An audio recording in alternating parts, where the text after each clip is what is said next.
The Fisher Boy Urashima. Long, long ago, there lived on the coast of the Japanese Sea a young fisherman named Urashima, a kindly lad and clever with his rod and line. Well, one day, he went out on his boat to fish. But instead of catching any fish, what do you think he caught? Why, a great big tortoise with a hard shell and such a funny wrinkled old face and a tiny tail. Now I must tell you something which very likely you don't know, and that is that tortoises always live 1,000 years, at least Japanese tortoises do. So Urashima thought to himself, a fish would do for my dinner just as well this tortoise. In fact, better. Why should I go and kill the poor thing and prevent it from enjoying itself for another 999 years? No, I won't be so cruel. I am sure Mother wouldn't like me to. And with these words, he threw the tortoise back into the sea. The next thing that happened was that Urashima went to sleep in his boat, for it was one of those hot summer days when almost everybody enjoys a nap of an afternoon. And as he slept, there came up from beneath the waves a beautiful girl who got into the boat and said, I'm the daughter of the sea god, and I live with my father in the dragon palace beyond the waves. It was not a tortoise that you caught just now, and so kindly threw back into the water instead of killing it. It was myself. My father, the sea god, has sent me to see whether you were good or bad. We now know that you are good, kind boy who doesn't like to do cruel things, and so I have come to fetch you. You shall marry me if you like, and we will live happily together for 1,000 years in the dragon palace beyond the deep blue sea. So Urashima took one oar, and the sea god's daughter took the other. And they rowed, and they rowed, and they rowed, till at last they came to the dragon palace, where the sea gods lived and ruled as king over all the dragons and the tortoises and the fishes.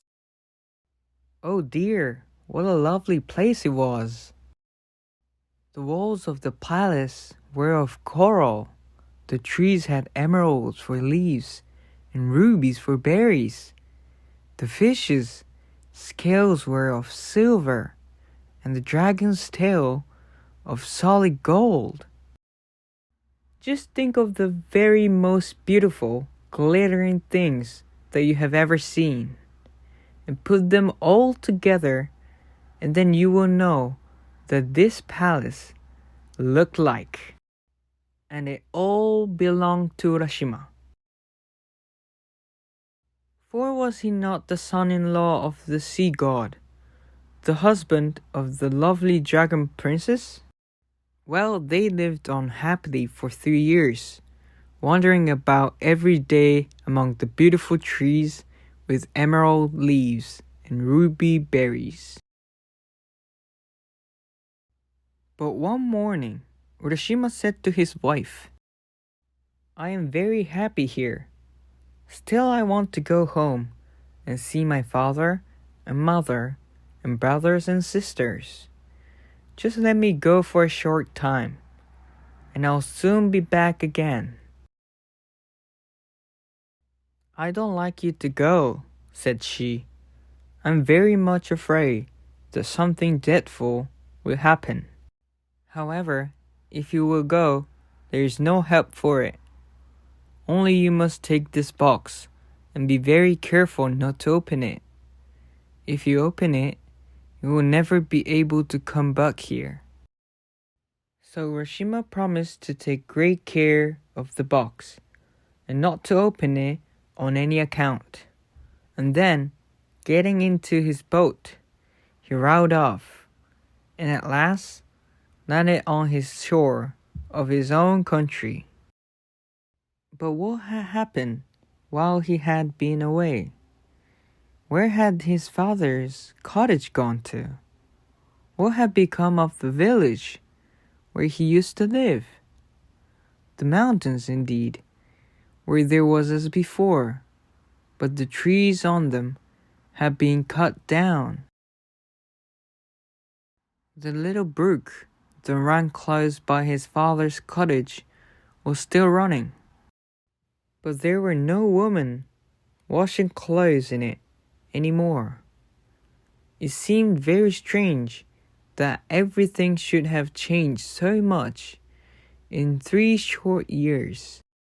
So as 2 men chanced to pass along the beach, Urashima went up them and said, "Can you please tell me where Urashima's cottage that used to stand here has been moved to?" "Urashima?" said they. "Why, it was 400 years ago that he has drowned out fishing.